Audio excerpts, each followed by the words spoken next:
Welcome, the Lord's chosen. Power is never afraid of rebellion. It is afraid of independence. There is a moment, rarely spoken about, when the top dog stops feeling powerful and starts feeling exposed.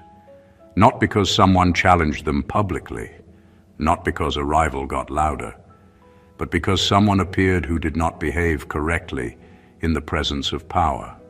Someone who didn't lean in, didn't flinch, didn't worship, didn't mirror the script. That moment is subtle, almost invisible. Yet, it is the exact moment fear enters the room.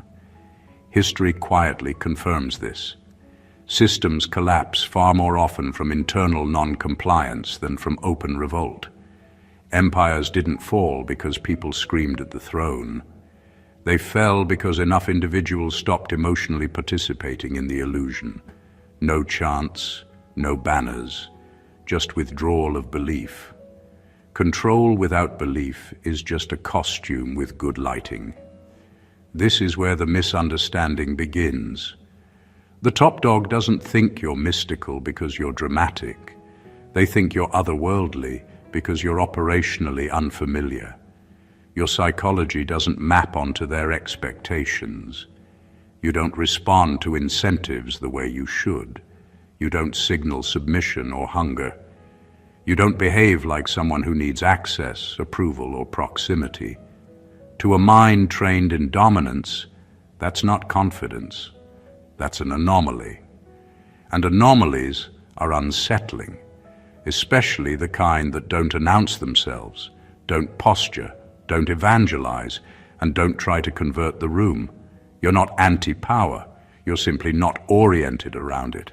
That distinction matters more than people realize. One threatens authority, the other quietly dissolves it. There's also a strange irony here, and this is where it gets mildly funny. The top dog has spent decades mastering leverage, perception, timing, and control, only to encounter someone who accidentally disarms all of it by not caring enough to play.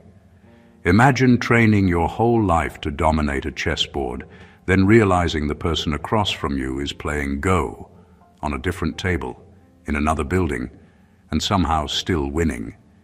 This is why fear shows up disguised as curiosity, surveillance, and respect, laced with tension.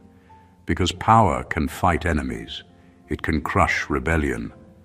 What it cannot easily deal with is a presence that operates on a logic it didn't authorize. This is not about superiority. It's about misalignment. And when the top dog senses that you exist outside their psychological jurisdiction, the story in their head shifts fast, not to awe, to concern, because power understands one thing better than anything else. What it cannot categorize, it cannot control. Number one, you operate outside their incentive system. Most power is built on a simple assumption. People move when you pull the right strings. Offer money, status, access, praise, or fear, and they'll bend. The top dog has spent years mastering this. They know who wants what, how badly they want it, and how long they can delay it before obedience shows up. This is not guesswork for them, it's muscle memory. Then you appear, and something doesn't register. They offer opportunity, and you don't rush. They hint at approval, and you don't glow. They apply pressure, and you don't crack. Not because you're trying to prove anything, but because those rewards and threats don't reach the core of how you decide. You're not motivated by the usual currencies, and that breaks the entire control model. When incentives fail, power doesn't feel challenged. It feels confused. What unsettles them most is that your behavior can't be predicted using their existing playbook. You don't escalate when ignored. You don't overperform when praised. You don't self-destruct when excluded. You move according to an internal logic that doesn't need external reinforcement. To someone who governs by leverage, this looks irrational. And irrational things are dangerous because they don't respond to pressure the way they're supposed to. This is where fear creeps in quietly. Not panic, not hostility, unease. Because if one person can exist outside the incentive system, it suggests the system itself isn't universal. And if it isn't universal, it isn't law, it's just agreement. Power survives on the belief that its rewards are necessary and its punishments are fatal. You expose the lie without saying a word by continuing to function normally without either. The top dog starts watching you differently, not to admire you and not to crush you, but to study you. They want to know what moves you. They want to find the lever, and when they can't, something clicks in their mind that they don't enjoy admitting. Control only works on those who need something. You don't. And that makes you the one variable they can't neutralize, buy, or scare into place. Number 2, you see hierarchy as a tool, not a truth. Most people treat hierarchy like gravity. They assume it's natural, permanent, and unquestionable. Titles, ranks, seating order, who speaks first, who gets interrupted, all of it feels fixed in their minds. The top dog especially depends on this belief. Their authority isn't just about control, it's about everyone silently agreeing that the ladder is real and that their position on it means something beyond convenience. You don't share that belief. You recognize hierarchy for what it actually is, a temporary structure built to coordinate effort, not a sacred order of worth.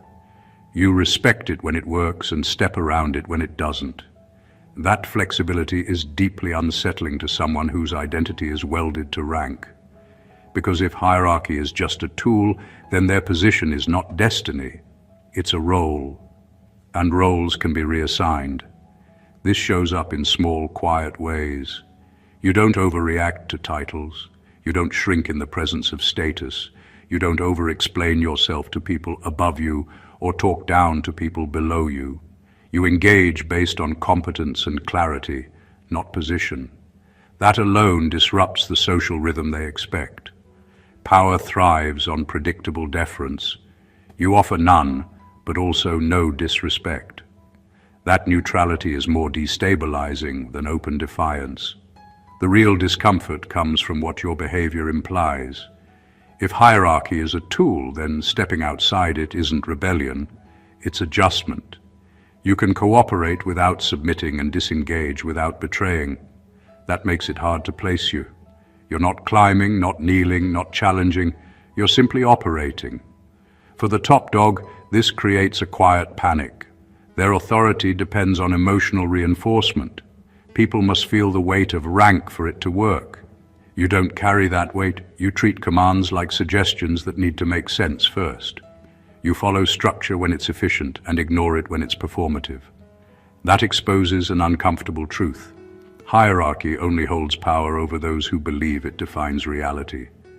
They start realizing something they'd rather not face. If more people saw hierarchy the way you do, their position wouldn't collapse overnight. It would become optional. And nothing frightens power more than the idea that its dominance isn't natural, eternal, or necessary, but conditional, fragile, and quietly dependent on collective belief. Number 3, you don't compete, you observe outcomes. Most people live in a world of constant competition. They measure themselves by wins and losses, by who dominates, who outshines, who grabs attention first. The top dog is no different. They thrive on this predictable energy because it makes influence measurable. Victory is visible, and control is enforceable. Everyone is either climbing, falling, or scrambling to maintain a position, and the top dog knows exactly how to move within that chaos. You don't play the same game. You don't compete for dominance or attention. You step back and watch results. You study patterns, outcomes, and behaviors without being drawn into the emotional charge of the contest. You notice the ripple effects of decisions, the inconsistencies in others' power, and the points where systems fail. You absorb more from observation than most people could ever glean from engagement. That alone makes you invisible in the wrong way, present but untouchable. This terrifies those who are used to control. They rely on others reacting predictably to their moves. You don't. You don't escalate when provoked. You don't mirror tension. You don't fight for recognition. Your calm detachment exposes the truth they hide from themselves. Influence only exists because people accept it. When someone can operate outside that transactional world, suddenly their leverage feels flimsy. Your approach also makes them restless because it's subtle. You are not an open threat. You are a quiet force. You gather intelligence, learn the rhythms, and make decisions based on logic, not ego. The top dog cannot read you using standard metrics because the usual metrics, fear, flattery, ambition, don't apply. You are governed by insight, timing, and understanding, not the hunger to dominate or impress. They start to realize, often too late, that someone who doesn't compete is harder to manipulate, harder to predict, and far more dangerous than any rival they've faced. You don't need to win in their terms because your definition of success doesn't depend on them at all. And that simple difference, invisible to most, is enough to unbalance even the most seasoned power player. Number 4, you are not impressed by proximity to power.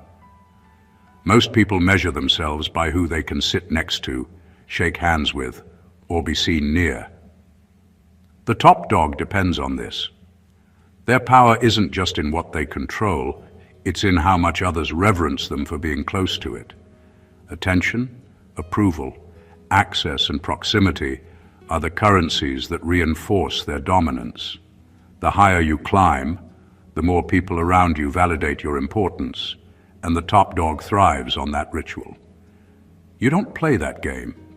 You treat proximity the same way a scientist treats a lab experiment, with interest, not awe.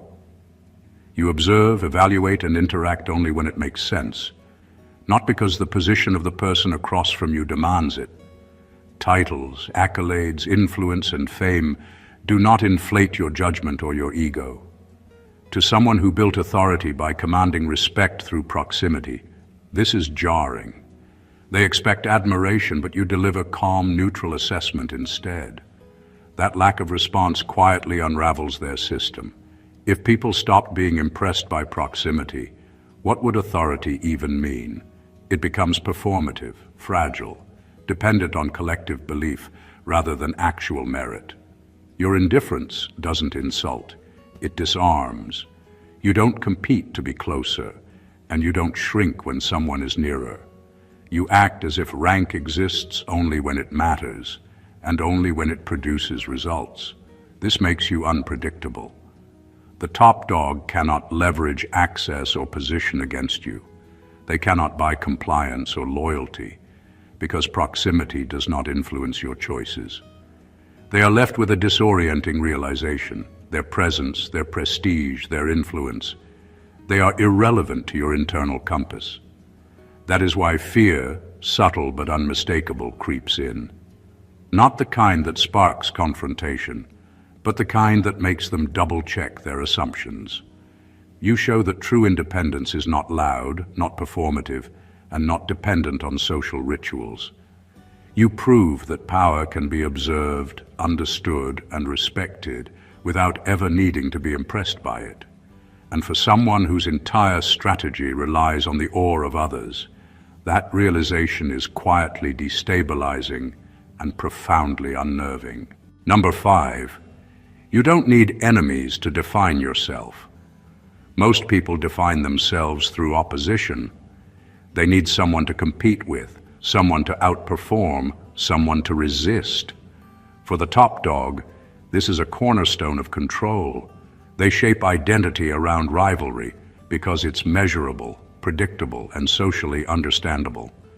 Enemies justify power, reinforce narratives, and create tension that makes dominance look necessary. Without opposition, authority feels hollow and achievements lose meaning. You don't play that game. You don't construct your identity around who stands against you or who bows before you. You don't need to fight, to prove, or to dominate. Your existence isn't defined by struggle with others.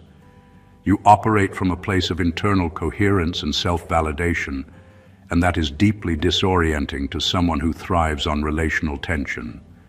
They are used to reading influence like a map. Every action, every alliance, every rivalry tells a story. You remove the story. You are a constant that cannot be framed as a threat or a subordinate, a player or a pawn. This absence of relational definition unsettles them because it exposes a hidden truth. Power is often a narrative more than a force. If identity does not depend on opposition, the entire script of hierarchy begins to look optional. Your presence silently communicates that the rules they cling to are not universal laws. They are constructs, useful only for those who need validation from others. They may try to provoke a reaction, attempt to create conflict, or manipulate circumstances to manufacture opposition. It doesn't work. Your equilibrium does not depend on confrontation. Your independence deprives them of leverage because you cannot be framed, boxed, or neutralized through the usual channels. The subtle fear that emerges is not of aggression, it is of irrelevance. They realize that someone can exist fully, operate effectively, and even surpass expectations without ever needing to play the game of enemies. That quiet, self-sufficient power, internal calm, unmeasured by rivalry, is an unsettling mirror. It reflects the fragility of a system built entirely on dependency, and it's a mirror they cannot break or ignore. Number 6, you break patterns without announcing rebellion. Most people assume rebellion is loud, visible, and dramatic. They picture protests, arguments, or grand gestures. That's exactly the type of defiance the top dog expects, because it can be contained, framed, or crushed. It fits their understanding of control. What terrifies them is someone who breaks the system quietly, subtly, and without fanfare. You don't need to declare war on authority to undermine its predictability. You simply refuse to follow scripts that no longer serve you, and the consequences ripple in ways they cannot predict. You don't make noise. You don't posture. You do not seek attention for stepping off the line. You operate according to internal logic, and that alone creates disruptions. Small deviations accumulate over time, missed cues, unanticipated decisions, subtle shifts in behavior.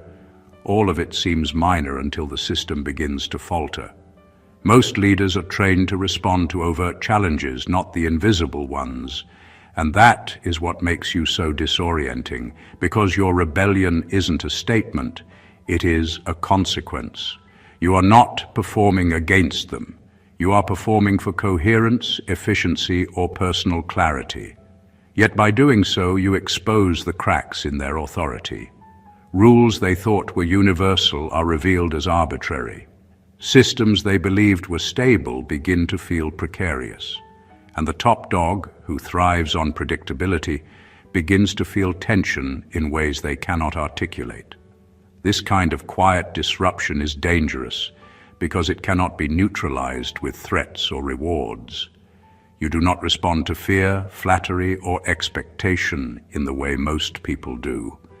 That immunity makes you unreadable, unpredictable, and almost impossible to manipulate. They may try to trace a pattern, to anticipate your next move, only to discover that your behavior follows a logic they do not yet understand. Breaking patterns without announcing it is not about chaos. It is about autonomy. It is about functioning in a way that is real, unforced, and internally justified. And when someone operates like that, the top dog realizes, often too late, that control was never about force. It was about everyone agreeing to move predictably. You never agreed, and that makes you quietly terrifying. Number 7, you treat identity as fluid, not sacred. Most people cling to identity like it's a lifeline. Their career, status, beliefs, and social roles become sacred, untouchable, and absolute.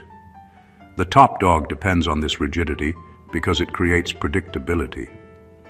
When someone knows who you are, what you want, and how you'll react, they can position, manipulate, and control. Fixed identities make people legible, manageable, and ultimately influenceable. You don't operate that way. You treat identity as a tool, something adaptable, flexible, and responsive to context. You don't shrink or rebel when roles shift. You step in and out of labels as needed, without drama, without apology, and without losing coherence. This fluidity is deeply disorienting to anyone who built power by assuming others are predictable. You cannot be cornered into a role. You cannot be forced to react according to expectations. That flexibility creates a quiet kind of fear. The top dog expects to read you, to define you, to categorize you, but your internal logic is not tethered to any fixed framework. You are as consistent as your principles, but inconsistent in performance when the script demands it. That inconsistency is not a flaw, it's a signal. It says that the rules they depend on to predict behavior are optional, not universal. You show, without announcing it, that identity is not a cage, but a lens. You can adapt without losing yourself because your sense of self is internally anchored, not externally enforced. For someone whose influence relies on legibility, this is alarming. They can't manipulate you with labels, shame, or prestige. You simply shift, operate, and continue, leaving them grasping for control they cannot exert. Your fluid identity makes you untouchable in subtle ways. You cannot be framed, boxed, or cornered because the box itself is just another object in the room. And in the presence of someone who doesn't need to defend or prove a fixed self, the top dog feels an unease they cannot rationalize. You exist beyond their maps, their categories, and their assumptions, and that is why your presence is quietly, yet profoundly, destabilizing. Number 8, you don't seek validation from witnesses. Most people measure themselves by what others see, hear, and think. Applause, attention, recognition, these are the fuel that keeps ordinary influence alive. The top dog thrives on this because it makes control measurable. When people react predictably, respond with fear, admiration, or flattery, authority feels solid. Validation is the glue that keeps hierarchies intact, and everyone participates, willingly or not, in that social contract. You don't. You don't act for applause, approval, or observation. Your decisions, your behavior, your presence exist independently of spectators. You are not performing for anyone, and that is profoundly disorienting for someone accustomed to being the center of attention. They expect reactions to define the situation, smiles, nods, hesitations, gasps. But when you remain neutral, fully present yet untouched by the audience, the script collapses. This quiet indifference creates subtle fear. It's not dramatic, and it's not overtly threatening, but it destabilizes the top dog's sense of control. When no one's witness matters to you, the usual levers of influence fail. Praise cannot manipulate you, intimidation cannot bend you, and proximity cannot impress you. That absence of need makes you unreadable. Their strategies, carefully crafted over years, suddenly seem flimsy because they rely on emotional reactions you simply don't provide. You operate on internal alignment, not external affirmation. Your calm, self-sufficient presence exposes a truth the top dog cannot easily face. Influence is fragile. It only works on those who care about the observer. By removing that dependency, you reveal the fragility beneath the performance of power. The more you detach from needing validation, the more untouchable you become. You cannot be manipulated through applause, shaming, or comparison. You exist on a plane where authority is optional, not mandatory, and presence is measured by impact, not recognition. For someone whose dominance relies on everyone's participation in a collective script, your independence is quietly terrifying. You demonstrate that influence is never absolute. It only exists as long as others willingly feed it. Number 9. You can walk away without symbolic loss. Most people are trapped by attachment. They cling to relationships, positions, or opportunities as if leaving would diminish them. The top dog depends on this. Their control is reinforced by the belief that people need them, that absence equals loss, that separation carries cost. When others cannot afford to leave without consequence, power feels secure. You don't play that game. You can step away from any situation, any hierarchy, any engagement, without apology or dramatics. You don't burn bridges because you don't need to prove a point. You simply move according to your own alignment. That capability is subtle, but its impact is enormous. To the top dog, someone who can leave without damage is not just independent. They are untouchable in a way that cannot be bargained with or threatened. This makes them uncomfortable because they thrive on leverage. They expect that scarcity, access, or influence creates dependency. You remove that dependency instantly. Your presence is optional, your participation voluntary, and your absence inconsequential to your own trajectory. That quiet freedom undermines the whole notion of control. When someone realizes that leaving does not weaken you, they understand, often too late, that their ability to dictate or manipulate is limited. Walking away without symbolic loss is also a statement in itself. It signals confidence, clarity, and self-possession. It communicates that your identity and progress are not bound to any single system, person, or arrangement. You are not tethered to approval, attention, or status. This detachment forces the top dog to reassess their assumptions. They realize that power is not absolute. It is only a measure of what people allow it to be.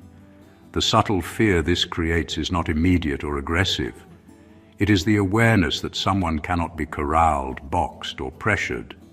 You demonstrate that freedom is possible even within the structures they've built, and that their authority relies entirely on others' compliance.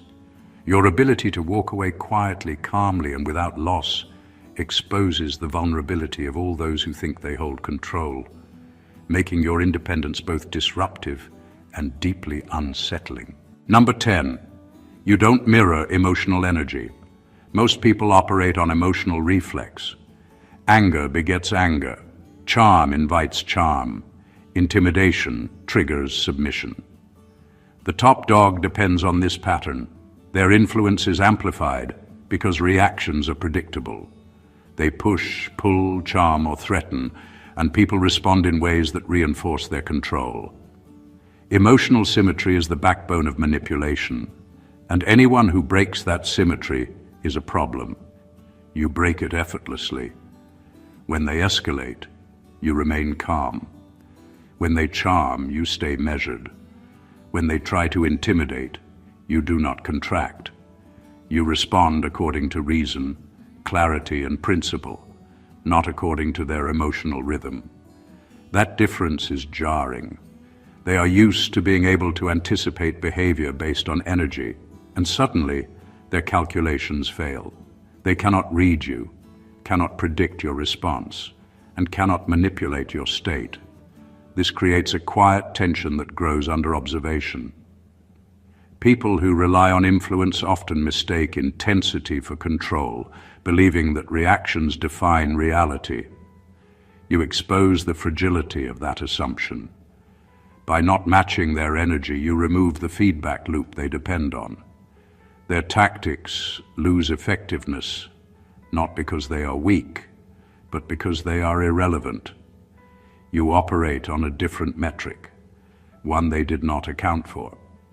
The top dog begins to feel subtle panic. They can control many things, but energy misalignment is outside their training.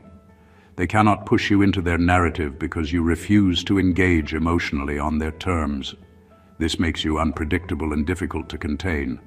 It forces them to confront a truth they dislike. Influence is only as strong as the responses it can trigger, and you refuse to be triggered. Not mirroring emotional energy is not coldness. It is presence.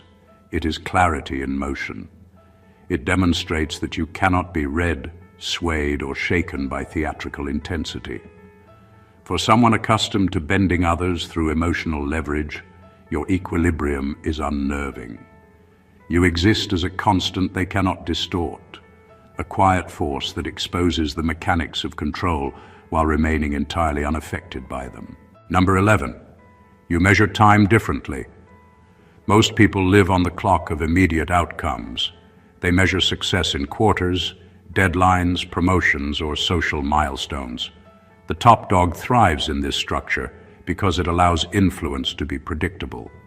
Power is easier to maintain when everyone is chasing the same cycles, the same short-term markers. They understand how to manipulate urgency, reward, and consequence because everyone else thinks in the same limited framework. You don't. You operate on a different rhythm. You think in phases, patterns, and long-term consequences. Short-term wins may be interesting to you, but they do not dictate your decisions. You are not driven by immediate validation, recognition, or applause. Instead, you measure moves according to impact over time, leverage over months or years, and clarity over outcomes that actually matter. That perspective makes you almost untouchable because your decisions are not reactive, they are strategic. This difference is subtle, but profoundly destabilizing to the top dog. They rely on everyone playing by the same temporal logic. When someone ignores the urgency of the moment, does not panic under pressure, and does not crave immediate reward, it feels unnatural. They cannot push you with deadlines, cannot force compliance with impatience, and cannot manipulate with scarcity, because time does not govern your choices in the same way it governs theirs. By measuring time differently, you create a kind of invisibility. You move steadily, predictably unpredictable, responding only to what matters in the larger framework.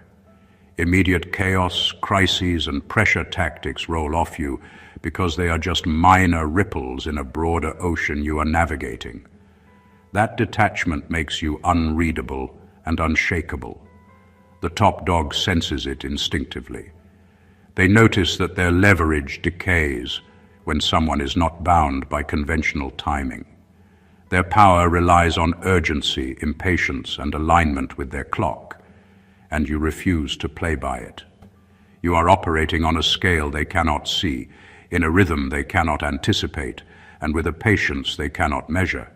That quiet, unseen mastery of time is a form of control they cannot touch, and it unsettles them in ways nothing else can. Number 12, you don't over-identify with outcomes. Most people tie their sense of self to results. Wins become validation, losses become shame. The top dog relies on this because it makes behavior predictable. When someone's self-worth fluctuates with success or failure, it becomes easy to manipulate, steer, or pressure.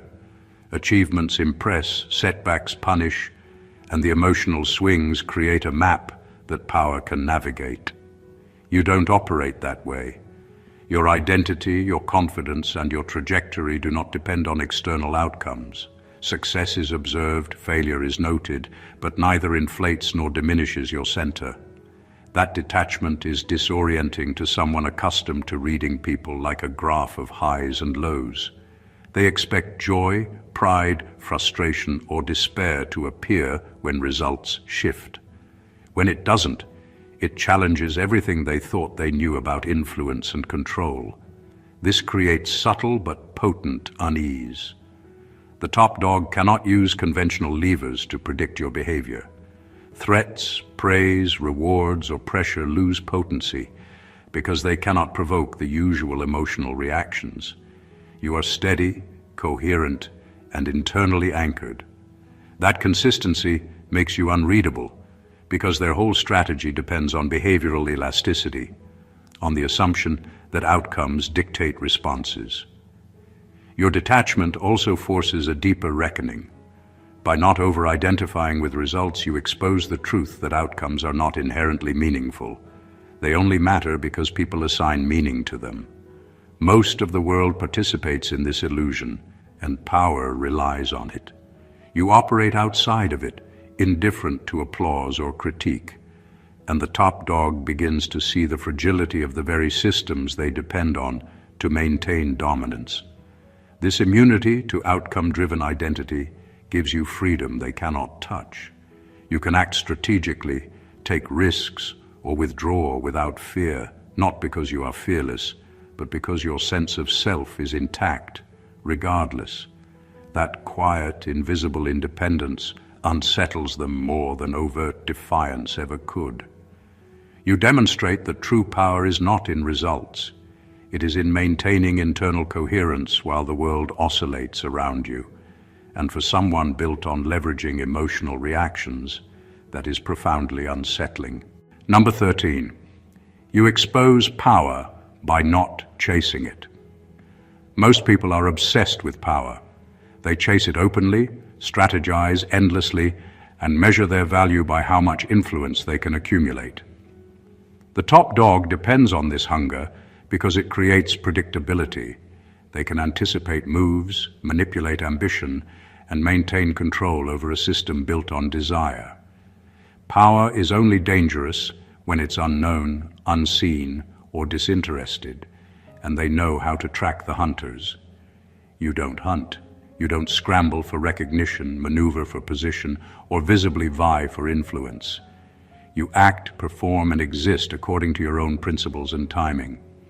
That very neutrality exposes a truth the top dog rarely admits. Power is only as strong as the people willing to seek or protect it. When someone refuses the game, the illusion cracks. You don't overthrow them. You show them the stage is optional, the throne is not mandatory, and the rules only bind those who choose to follow them. This is profoundly unsettling. They can handle challenges because challenges play a game they understand. They can manipulate, bribe, or threaten competitors. But someone who moves without desire for approval or elevation is outside the map. They cannot be read, predicted, or contained by the usual metrics. Their levers of influence, finely tuned over years, suddenly have no purchase. Your disinterest in chasing power is itself a form of control. It communicates strength without aggression.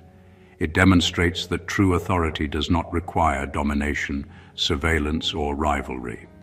You maintain presence, capability, and coherence without needing to mark territory or gather followers. That quiet, effortless autonomy forces the top dog to confront a truth they cannot easily admit.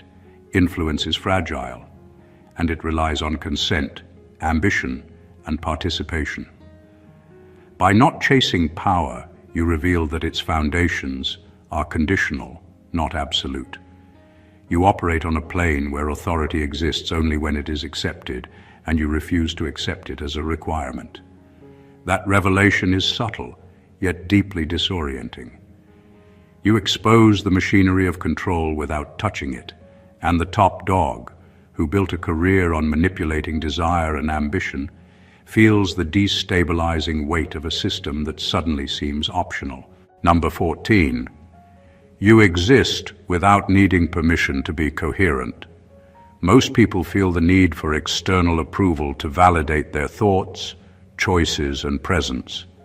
They seek confirmation, alignment, or acknowledgement to feel real.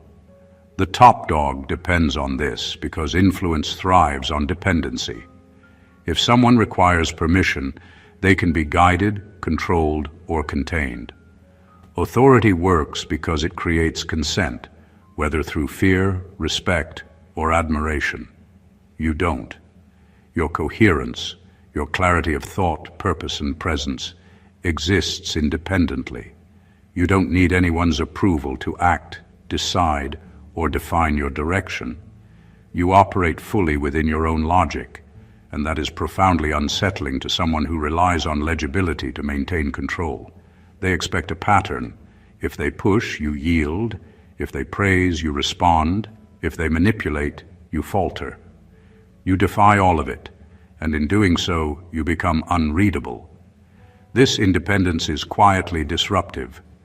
They cannot leverage you because your alignment is internal, not dictated by circumstances or social scripts. You cannot be coerced through expectation, seduced with reward, or shaken by pressure. Their influence, honed over years, depends on predictability, but your self-sufficiency removes every predictable variable. They are left with uncertainty, and uncertainty is uncomfortable for someone accustomed to controlling outcomes. Your presence demonstrates a fundamental truth. Coherence does not require permission. Authority, systems, and hierarchies depend on collective agreement to function. When someone can exist fully without seeking validation, they expose the fragility of all structures built on dependence. You operate as a constant, internally justified force in a world where everyone else's logic is conditional. For the top dog, this is quietly terrifying. Your independence proves that influence is never absolute, that control is only effective on those who allow it, and that the perception of power is optional. You do not announce it, and you do not flaunt it. You simply are. And that simple fact, that someone can exist fully coherent without asking, needing, or waiting, undermines authority in a way no challenge, threat, or opposition ever could. Conclusion. What separates the truly formidable from the ordinary is not visible strength, loud ambition, or overt dominance. It is the quiet mastery of self, the invisible sovereignty that cannot be bought, coerced, or predicted. The chosen one, the one who operates outside the familiar rules, moves through life with a clarity and independence that makes even the most powerful uneasy. You don't bend to incentives, hierarchy, or expectation. You don't chase power, seek approval, or define yourself by rivalry. You act with internal alignment, observe outcomes rather than compete, and exist coherently without asking permission. Each subtle deviation, every unshakable choice, and every refusal to conform exposes the fragility of systems built on dependency and predictability. Those who try to measure you, manipulate you, or control you quickly realize that conventional tools are useless. You are untouchable, not because you flaunt power, but because your power is invisible, self-contained, and independent. The top dog may respect you, fear you, or try to categorize you, but the truth is simple. They cannot. You operate on a plane they were never trained to understand. And that is the essence of being otherworldly, mystical, and entirely autonomous. The quiet certainty that no external force can dictate your direction or diminish your presence. If you felt the impact of these truths and want to uncover more insights about independence, influence, and the hidden dynamics of power, make sure to stay connected. Subscribe to the channel to dive deeper into the world of the chosen ones. Like this video if it opened your eyes. Comment your thoughts and experiences below, and share this with anyone ready to awaken to a higher understanding of themselves and the world around them. This is where knowledge becomes power, and power becomes freedom. Stay blessed always.